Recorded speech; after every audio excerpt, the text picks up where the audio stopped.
शांती. आज आहे 30/3/2024 ची मुरली. महावाक्य आहे, गोड मुलांनो, प्राणदान देणारे बाबा आहेत ते असे काही ज्ञान देतात ज्यामुळे प्राणदान मिळते. असे प्राणदान देणाऱ्या बाबांची प्रेमाने आठवण करा. प्रश्न आहे, कशाच्या आधारावर 21 जन्मांपर्यंत तुमचे सर्व खजिने भरलेले राहतात? उत्तर आहे, संगम युगावर तुम्हा मुलांना जे नॉलेज मिळते ते सोर्स ऑफ इन्कम अर्थात कमाईचे साधन आहे. या शिक्षणाच्या आधारे सर्व खजिने भरपूर होतात.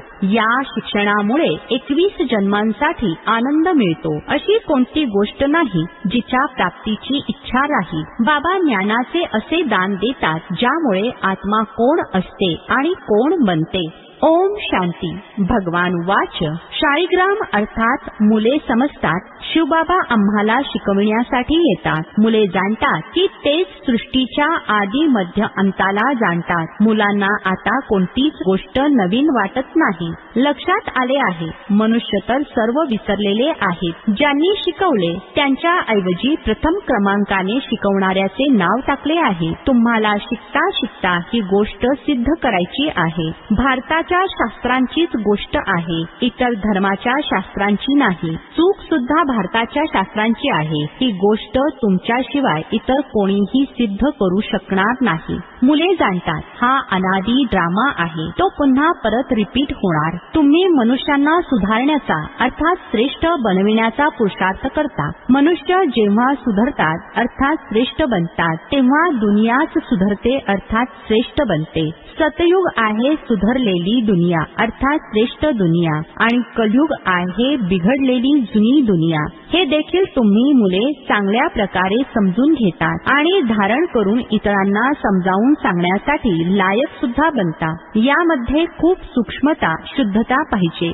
बाबा तुम्हाला किती बारकाव्यांसहित समजावून सांगतात. सुधारतात अर्थात श्रेष्ठ बनवतात. बाबा म्हणतात, जेव्हा तुम्ही सुधारता त्यानंतर मग मला तुम्हाला सुधारण्याची आवश्यकता राहत नाही. तुम्ही आर्य बनला होता, आता आर्य अर्थात देवी देवता बनायचे आहे. ते तर सतयुगातच होणार. ते सर्व सुधारलेले अर्थात श्रेष्ठ होते. त्यांची आता न सुधारलेले अर्थात पतित पूजा करतात. हे कोणाच्याही बुद्धीमध्ये येत नाही की आपण त्यांना सुधारलेले अर्थात श्रेष्ठ का म्हणतो. आहेत सर्व मनुष्यच जे सुधारलेले अर्थात श्रेष्ठ बनलेले. आर्य होते ते सर्व बिघडलेले अर्थात पतित बनले आहेत. आर्य आणि अनआर्य. बाकी तो जो आर्य समाज आहे तो मठ पंथापैकी आहे. हे सर्व मनुष्य सृष्टीरूपी झाडावरून स्पष्टपणे समजू शकतात. हे आहे मनुष्य सृष्टीचे झाड. याचे आयुष्य 5000 वर्षांचे आहे.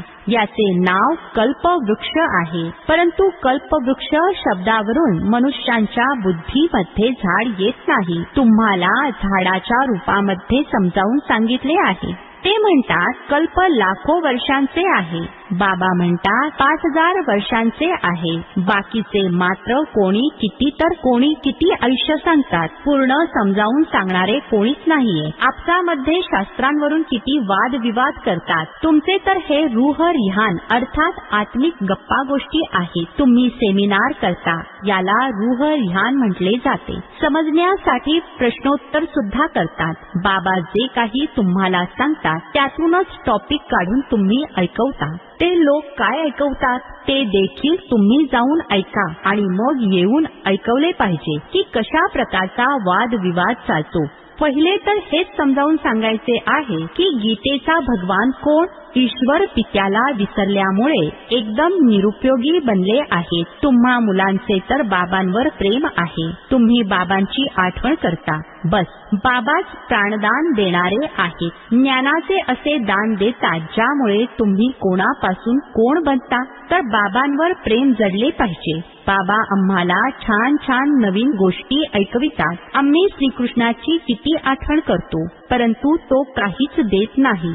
श्री नारायणाची आठवण करतो. आठवण केल्यामुळे काही होते काय? आम्ही तर गरीब ते गरीबच राहिलो. देवता किती संपन्न होते.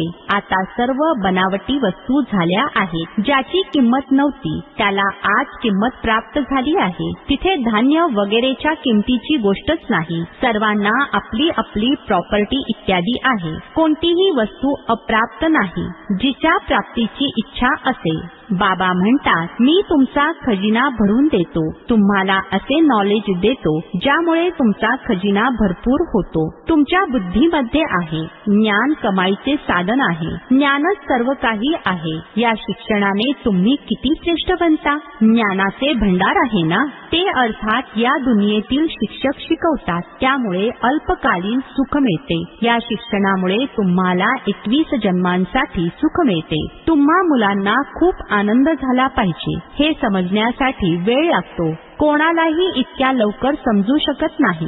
कोटींमधून एखादा निघतो. अर्धा कल्प सर्व मनुष्य एकमेकांना खाली पाडतात. अर्थात पतितच बनवत आले आहेत. चढविणारे एक बाबाच आहेत. बेहदचे शिक्षण शिकविणाऱ्या ऐवजी शिकणाऱ्याचे नाव टाकले आहे. दुनिया या गोष्टींना जाणत नाही. म्हणतात भगवानु वाच, शिकवून गेले मग त्यांचे कोणते शास्त्र राहत नाही. सतयुगामध्ये कोणतेही शास्त्र नाहीये. ही सर्व आहेत भक्ती मार्गाची शास्त्रे. किती मोठे झाड आहे. भक्तीच्या या अनेक फांद्या नसत्या तर झाडाचे नाव सुद्धा राहिले नसते. या सर्व धारणेच्या गोष्टी आहेत. तुम्ही धारणा करता. शिकविणारा तर शिकवून मग गुप्त होतो. शिकणारा येऊन विश्वाचा मालक बनतो. किती नवीन गोष्टी आहेत. एकही गोष्ट कोणाच्या बुद्धीमध्ये येत नाही.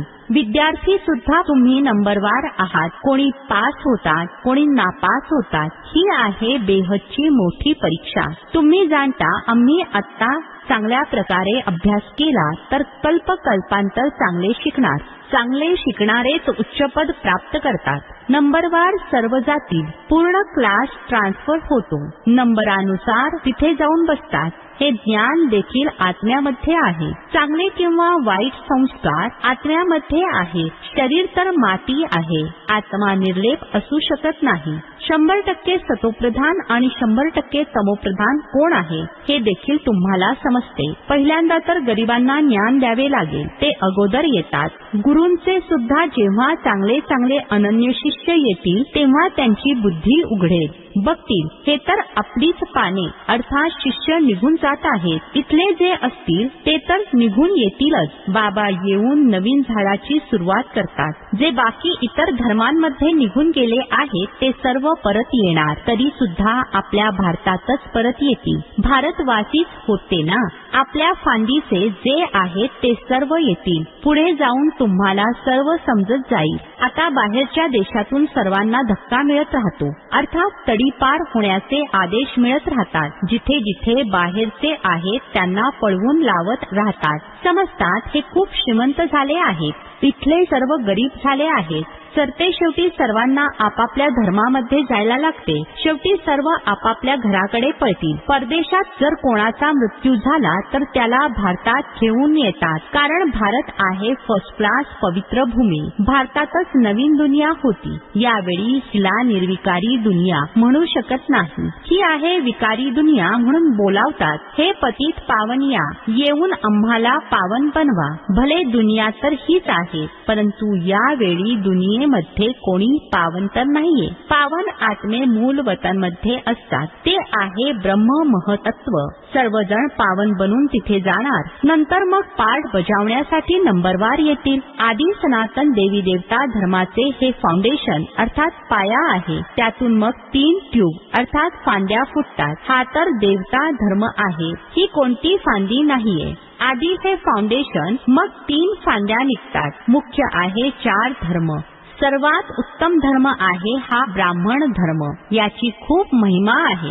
हिऱ्या समान तुम्ही इथेच बनता. बाबा तुम्हाला इथे शिकवतात तर तुम्ही किती मोठे आहात. देवतांपेक्षा देखील तुम्ही ब्राह्मण खूप नॉलेजफुल आहात. आश्चर्य आहे ना. आपण जे ज्ञान घेतो ते आपल्या सोबत राहते, मग तिथे ज्ञानालाच विसरून जातो. तुम्ही जाणता आधी आपण काय शिकत होतो आणि आता आपण काय शिकतो. ICS वाले काय शिकतात आणि नंतर काय शिकतात, फरक तर आहे ना. पुढे जाऊन तुम्ही अजून बरेच नवीन पॉइंट्स ऐकाल, आता सांगणार नाही. पार्टच नंतर ऐकण्याचा आहे. बुद्धीमध्ये राहते. ज्ञानाचा पाठ जेव्हा पूर्ण होणार असेल तेव्हा आपण देखील त्याच वेळी बाबांच्या ज्ञानाला धारण करणार. मग आपला पाठ स्वर्गामध्ये सुरू होईल. त्यांचा पाठ पूर्ण होईल. बुद्धीमध्ये खूप चांगली धारणा पाहिजे. स्मरण करत रहा, बाबांची आठवण करत रहा. आठवण केली नाही तर कनिष्ठ पद मिळेल. बाबांची आठवण करता करता शरीराचे भान निघून जाईल. संन्यासी देखील या अवस्थेचा अभ्यास करता करता शरीर सोडतात, परंतु त्यांचा मार्ग वेगळा आहे. त्यामुळे त्यांना पुन्हा जन्म घ्यावा लागतो. त्यांचे अनुयायी समजतात ते ब्रह्ममध्ये लीन झाले, ते आता पुन्हा येऊ शकत नाही. बाबा समजावून सांगत आहेत, असे परत कोणीही जाऊ शकत नाही. अखेरीस जेव्हा सर्व ऍक्टर्स स्टेजवर येतील तेव्हा मग घरी जातील. ते अर्थात जुन्या दुनियेतील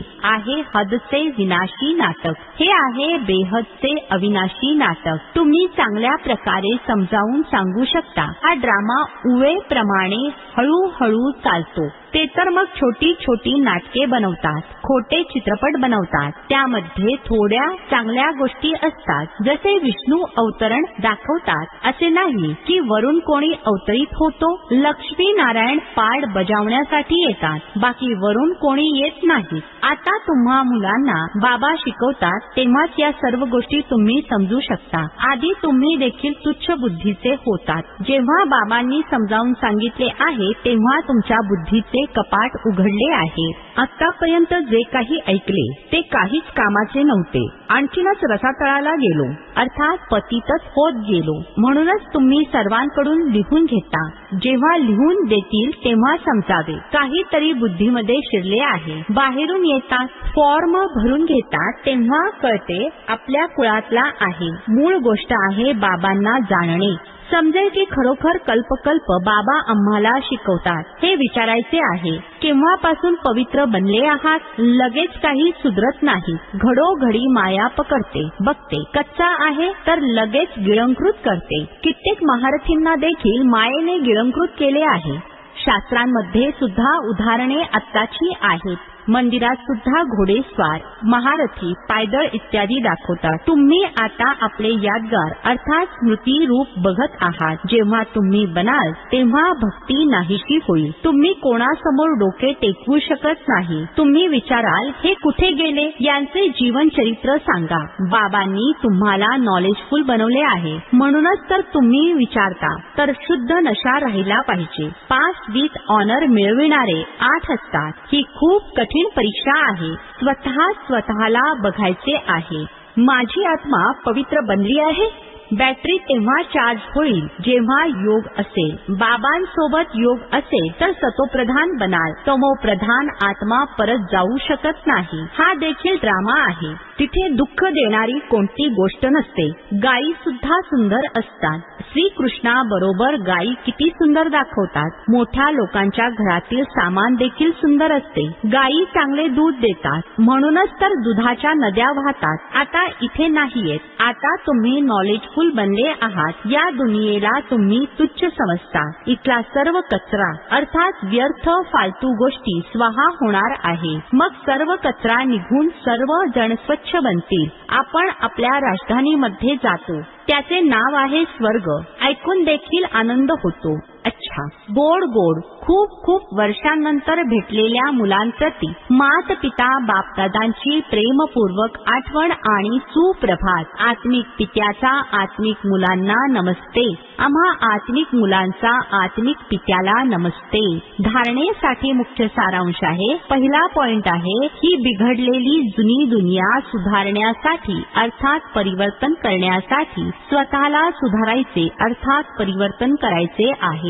आपल्या बुद्धीला बाबा बाबांच्या आठवणीने शुद्ध बनवायचे आहे. दुसरा पॉइंट आहे, आपापसात आत्मिक गप्पा गोष्टी करायच्या आहेत. वाद विवाद नाही. ज्ञानाचे दान देऊन सर्वांचे खजिने भरायचे आहेत. आजचे वरदान आहे, स्वमानाच्या आसनावर स्थित होऊन शक्तींना स्वतःच्या आज्ञेनुसार चालविणारे विशाल बुद्धी भव. स्पष्टीकरण आहे, आपल्या विशाल बुद्धीद्वारे सर्व शक्ती रूपी सेवाधारींना वेळेवर कार्यामध्ये लावा. जी काही नावे अर्थात स्वमान थेट परमात्म्याकडून मिळालेली आहेत त्यांच्या नशेमध्ये राहा. स्वमानाच्या स्थितीरूपी आसनावर स्थित राहिला तर सर्व शक्ती सेवेसाठी सदैव हजर असल्याचा अनुभव येईल. तुमच्या आज्ञेची वाट बघतील. तर वरदान आणि वारसा यांचा कार्यामध्ये उपयोग करा. मालक बनून, योगयुक्त बनून, युक्तियुक्त सेवा सेवाधाऱ्यांकडून अर्थात शक्तींकडून घ्याल तर सदा संतुष्ट राहाल. पुन्हा पुन्हा प्रार्थना पत्र लिहिणार नाही. स्लोगन आहे, कोणतेही कार्य सुरू करण्यापूर्वी विशेष ही स्मृती इमर्ज करा की सफलता हा माझा श्रेष्ठ ब्राह्मण आत्म्याचा जन्मसिद्ध अधिकार आहे. ओम शांती.